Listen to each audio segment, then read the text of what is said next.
E a imprensa paulista se rende com o Flamengo fazendo uma troca absurda.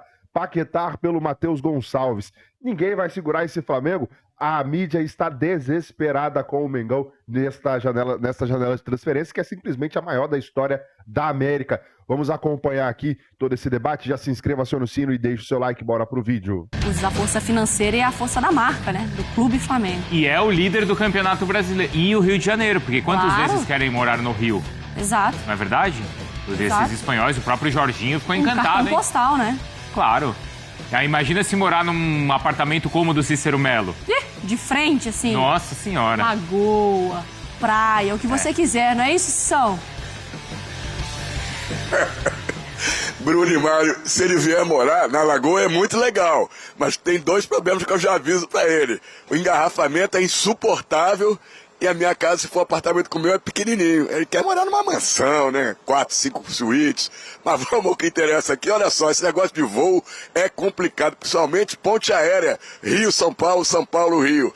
A assessoria do Flamengo acaba de informar que o voo está atrasado mais uma vez. Na primeira entrada, eu falei que o Samuel Lino chegaria às 11h30 da manhã. Estava previsto inicialmente 9h35. E agora a chegada vai ser daqui a pouquinho, ó. São 12h02, vai chegar 12h20. Voo mais uma vez atrasado. Você vê como é que o jogador se valoriza, toda essa fortuna que ele está valendo agora, a compra dele, e ele foi feito na base, passou pela base do Flamengo. Inclusive foi campeão da Copinha em São Paulo em 2018 e agora volta aí, um jogador bastante caro. O Flamengo paga uma parte à vista e depois divide no ano que vem 2 pagamentos. Primeiro em janeiro do ano que vem, o segundo em julho do ano que vem. Outra boa notícia agora para a torcida do Flamengo, acabou de ser publicado às 11h09 da manhã, no bid da CBF, o Emerson Royal já está legalizado, está em condições liberado para jogar pelo Flamengo, já está treinando com seus novos companheiros.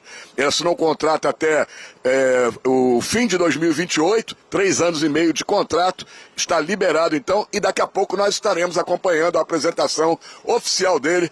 Primeira entrevista coletiva que ele vai dar à imprensa no CT Ninho do Urubu às 14h30. Como última notícia, o Carrascal, meia colombiano, também já está contratado ao Dínamo de Moscou, 12 milhões de euros, cerca de 77 milhões e 500 mil reais aproximadamente. Ele nesta terça-feira à noite viaja de Moscou via Dubai e chega ao Rio de Janeiro na tarde desta quarta-feira no aeroporto do Galeão. Vem aí para brigar pela posição com a Arrascaeta. Vamos esperar para ver se ele vai ganhar essa posição ou vai ser um reserva, né? Entrando quando o Rascaeta estiver cansado ou não puder jogar. Voltamos ao estúdio.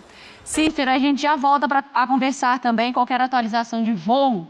Atenção, passageiros do voo não sei o que, com destino ao Rio de Janeiro, né? É isso. Tá. Samuel Lino, pelo Atlético de Madrid. Depois a gente vai atualizar pelo Flamengo, com 93 jogos, 65 como titular. A minutagem um pouco mais de um tempo, com 12 gols e 16 assistências. É aguardado, então, no Rio de Janeiro, se a malha aérea ajudar também o jogador. Esse mercado do Flamengo, ele foi alterado? Eu estava, antes de entrar numa conversa do Lino, porque, assim, parecia ser um perfil, começou a dar uma barulheira, uma certa pressão. De repente muda, porque O Mickey mudou tudo. o Mickey, não foi? Claro. E a coisa do Pedro, eu acho, também, né? Nada. Por que o Mickey mudou? Ué, o barulho que foi feito nas redes sociais, Pra depois... não contratá-lo, é isso? É, porque do tamanho do Flamengo, do scout, do Boto, aí vai contratar uma pessoa ali, um jogador, né, que poucas pessoas conhecem. A torcida do Flamengo já foi fazer um barulho por conta do Mickey, tanto que rolou uma virada de chave completa. Mas eu digo Mas pelo será? Pedro, Porque muitos pela tinha pressão, vindo- sabe? Pressão Pela do quê? pressão também, de tudo que tinha acontecido com o Pedro, do Boto precisar falar, peraí, eu sou um bom diretor, calma aí, deixa eu... Mas antes já não tinha vindo Danilo e Jorginho? Mas não, zero, Não. né? O Mas Jorginho tá falando só. financeiramente. Não, também. Não, Os ela tá dois falando... custos zero, mas... É porque de o perfil eu não vejo o Jorginho, diferença. eu acho que ele meio que é o famoso assim, baita contratação, mas como você tá chegando, eu não vou te exaltar tanto ainda. Aí veio uma sequência de coisas talvez negativas ou pressão em cima da diretoria. E aí meio que a contratação do Jorginho ficou meio que Não, que perdida nessa eu bagunça, acredito, sabe? eu concordo com você de que pode ser sim um recado da diretoria, uma cartada da diretoria financeiramente, mas perfil de atletas, eu não vejo mudança. Sim. Eu acho que esse Flamengo ele está cada vez mais com essa mentalidade europeia, desde que ele muda essa diretoria. Ele traz um cara o Boto, um cara que entende, né, do mercado lá fora, desse conhecimento de mapear. O Felipe Luiz, a gente já sabe, a fonte dele, ela é muito europeia, e uma europeia direcionada ali, né? Não só para o futebol espanhol, mas enfim, ela é uma mentalidade muito europeia. Então, eu acho que de perfil de jogadores, eu vejo muita coerência. Agora, financeiramente, pode ter sido, sim, um recado. Mas eu acho que não, eu concordo. Até para passar o assunto Pedro, assim, o recado de que, assim, ó, estou trabalhando... Não, mas eu acho que eu concordo com você, Mari, nesse sentido de isso é algo, muito dinheiro envolvido para ser simplesmente uma resposta. Eu acho que já é algo planejado, tenho certeza que é algo que já está planejado ali, e acho que a credibilidade do Felipe Luiz e do Boto atrai esses jogadores estrangeiros. Mas eu imagino que estivesse no planejamento contratar. Mas aí quando você vai tentar, assim, você tem uma credibilidade para poder arriscar um pouquinho na contratação. Eu vou trazer o Juninho, eu vou trazer o Mickey, porque eu já sou... Cara, confia no meu olho, eu consigo achar jogadores, sou um baita do negociador. Quando começa um pouquinho da pressão do tipo, cara, você tá errando na contratação, você tá errando na gestão, você vai o quê? Vamos no safe? Vamos nos jogadores que a gente já sabe que talvez o público vai aceitar um pouco melhor? Talvez Mas você... isso custa, né? Alguns. Vai brincar com quantos milhões ali a contratação não, mais? Samuel Lino não, mas aí quando você vai olhar o Saul... Os nomes mais conhecidos. 0. Acho que justamente porque... O que eu tava... Um baita negócio, eu tava o tentando... Jorginho custo 0. Baita. Do Saul? Do Jorginho. Não, do Jorginho também. Então, te direciona o dinheiro também para o que você pode gastar. Então, o que eu tava falando em relação ao Mickey é porque, assim, do meio para trás, né, o Flamengo conseguiu reforços de graça e nomes pesados, porque tava lá em encerramento de contrato, né? O Danilo, o Alexandre também, e agora o próprio Jorginho que chega pro Mundial. Só que do meio para frente, rolou essa situação do Mickey. E teve no início do ano o Juninho. A contratação do Juninho fez o barulho porque foi uma contratação de valor baixo, só que a responsabilidade dele era ali no momento de substituir o Pedro. E o Juninho, na ocasião, né, não conseguiu responder às expectativas ali que a torcida tinha em cima da contratação dele. E aí, a pressão foi em cima do Boto. É isso que eu tô falando em relação ao Mickey.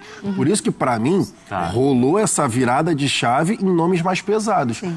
Por exemplo, a contratação do Samuel Lino, dos 22,3, se eu não estou enganado ali, milhões de euros. É justamente assim, uma resposta para mim, porque é a mesma função. É o ponto esquerda, que o Flamengo já estava atrás no mercado, e que o Flamengo tentou o Mickey. Aí teve todo o barulho na rede social, quem é Mickey e tudo mais. E aí o Flamengo muda a rota. E aí, numa tacada só, vem Saul, Emerson Royal, Samuel Lino, pode vir o Carrascal, então sabe...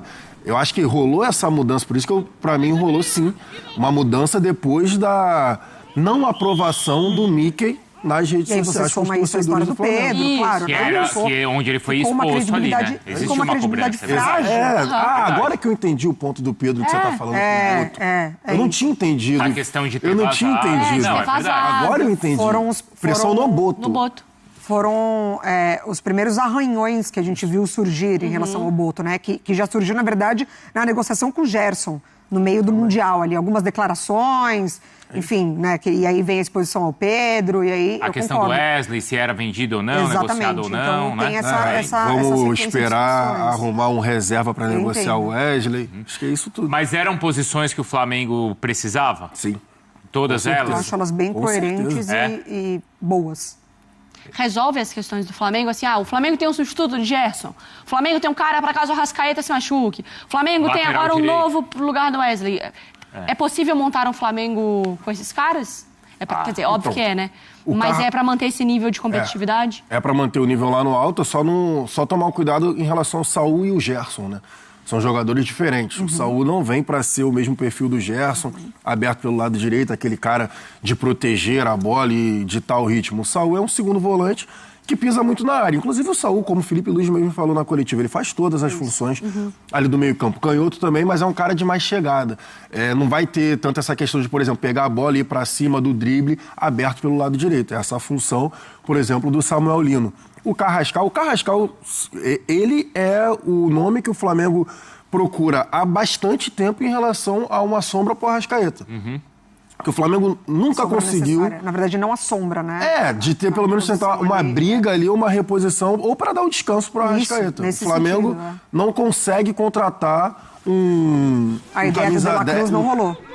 Porque era tinha pra ser isso, né? né? O grito pelo De La Cruz na época. Sim. Muito sobre isso. Mas o De La Cruz também não é da função do Arrascaeta. Não, então, o grito acontece muito em cima disso, aí depois entende-se que não é a mesma função, que dá pra atuar junto, e aí fisicamente, infelizmente, ele não se Até porque o De La Cruz também é um segundo volante pra mim, ou um terceiro homem até ali de meio campo, mas não um camisa 10, um armador, pra ficar jogando de ainda costas. mais, cada vez mais avançado, Exato, né? Exatamente. Então, assim, a contratação do Carrascal é justamente pra isso também. E tem a chegada agora também do Samuel Lino, né? Que tem a questão toda aí né, do voo, né, Mário? Chega, não chega, tal. Tá chegando, é o que importa. E como vive, do que se alimenta, onde joga o Samuel Lino, Jailson? Então, o Samuel Lino, que a gente pode falar pro fã de esporte, Samuel Lino ele faz todas as funções pelo lado esquerdo do campo. Ele já, com o Diego Simeone ali no Atlético de Madrid, jogou de lateral esquerdo, jogou de meia esquerda, jogou de ponta esquerda, jogou de segundo atacante também. Eu acho que o principal ponto da vinda, né, do Samuel Lino pro futebol brasileiro, pro Flamengo, é a oportunidade dele, além das cifras milionárias, é óbvio, mas é a oportunidade dele de jogar de ponta esquerda mesmo, de ser atacante. E aí eu vou explicar por quê. Aqui a gente vai trazer uma análise rápida. Aqui é o seguinte, ó, o Samuel Lino, ele tá aqui. Deixa eu só marcar aqui rapidinho. O Samuel Lino, ele tá aqui, ó. Olha o movimento que ele vai fazer, ele tá aqui já, apesando a toda a linha de defesa do Sevilha, mas ele tá aqui por dentro, ele vai dominar a bola e vai fazer ali a finalização, uma boa finalização do lado de fora da área, um chute cruzado, mas assim, aqui é só um replay em relação ao Samuel Lino e tudo mais. Só que assim, o Samuel Lino, ele é um cara que joga particularmente aberto pelo lado esquerdo. Mas como eu falei. Ele é destro. Ele é destro, aquele ponta esquerda destro, que na maioria das jogadas vai trazer pra dentro. E aqui a assistência que ele dá pro Griezmann, o cruzamento. Mas por que eu pontuei ali logo no início da oportunidade dele de jogar? Essa jogada é interessante de mostrar, porque aqui, ó, ele tá com o corredor todo aberto, a jogada vai se desenvolver pelo lado direito e ele vai acompanhar toda a jogada e vai terminar marcando o gol. Tem a troca de passes, o Atlético de Madrid faz o cruzamento e vem ali o Samuel Lino acompanhando a jogada e marca o gol. Mas por que eu pontuei a questão do Samuel Lino como ponta esquerda? Porque com o Simeone, geralmente ele jogava aqui. Mais no aspecto defensivo do que no aspecto ofensivo. Então, assim, ele era muito utilizado, sim, nos contra-ataques, mas aqui, ó, isso daqui é bom da gente ver. Essa daqui é a linha de zaga do... Opa, aqui. A linha de zaga do Atlético de Madrid. O Samuel Lino tá aqui. Ele tá aqui para fazer essa defesa do espaço. Aí a jogada vai se desenvolver. Eu acho que cai muito, o jogador entra muito nas características do Felipe Luiz, que é algo que ele gosta muito. A gente tá falando de intensidade, de aspecto defensivo, o cara que também ajuda ofensivamente. O Samuel Lino vai ajudar bastante. Ó, por exemplo, aqui ele tá aqui nessa jogada. Já estava descendo para ajudar a marcação. O Atlético de Madrid rouba a bola. A velocidade que ele vai ter para chegar na área adversária e fazer um belo gol de perna esquerda. Também usa a esquerda justamente por atuar aberto pelo lado esquerdo. Mais uma vez, Samuel Lino aqui abrindo, vai dar o tapa de primeira pro Julián Álvares, ó. E o Julián Álvares vai ter o desenvolvimento da jogada, acaba em quase gol pro Atlético de Madrid. Mas o resumo é esse, Bruno. É um jogador que joga aberto pelo lado esquerdo, faz muitas funções defensivas. Esse lance aqui é bastante interessante. Ataque contra o time dele. Olha onde ele tá. Tá dentro da área para fazer a defesa.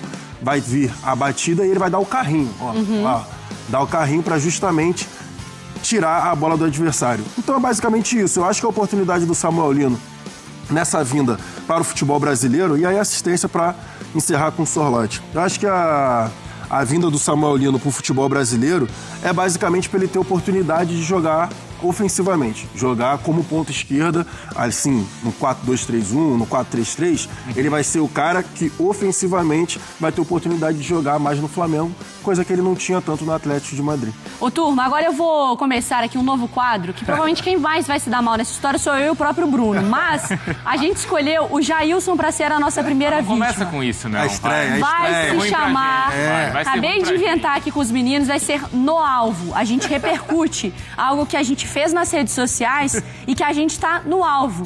A vítima da vez, Jailson Vilas Boas. Coloca aí. Tá, então, nação, a imprensa repercutindo as informações do Flamengo e o West Ham mantém interesse em Lucas, o Flamengo em Lucas Paquetá e o West Ham com interesse em Matheus Gonçalves. Vamos acompanhando aqui. O Flamengo sonha com o retorno do Lucas Paquetá e parece que a recíproca é verdadeira, né? Samuel Lino chegando nessa terça-feira no Rio de Janeiro. O voo atrasou, um probleminha ali de São Paulo para o Rio na conexão dele. Mas o atacante custará 22 milhões de euros, 142 milhões de reais. É a contratação mais cara da história do Flamengo até então. Enquanto isso, o Flamengo mantém interesse por Paquetá e os ingleses querem o Matheus Gonçalves. O Flamengo está no mercado em busca de reforços e sonha com Paquetá. Será inocentado aí das acusações das manipulações de cartões, segundo a imprensa estrangeira. O West Ham topa liberá-lo, mas ainda não fixou um preço e aguarda a confirmação oficial da inocência do jogador pela justiça da Inglaterra, né? Enquanto isso, os ingleses têm interesse em Matheus Gonçalves, meia do Flamengo, e a proposta pode ser oficializada. Por que não? Até uma possível troca, né? Vai Matheus Gonçalves e vem o Lucas Paquetá com uma compensação financeira. O que você acha? Coloca aí a sua opinião nos comentários. Seria uma troca absurda do Flamengo. E se inscreva, acione o sino, deixa o like, até o próximo vídeo.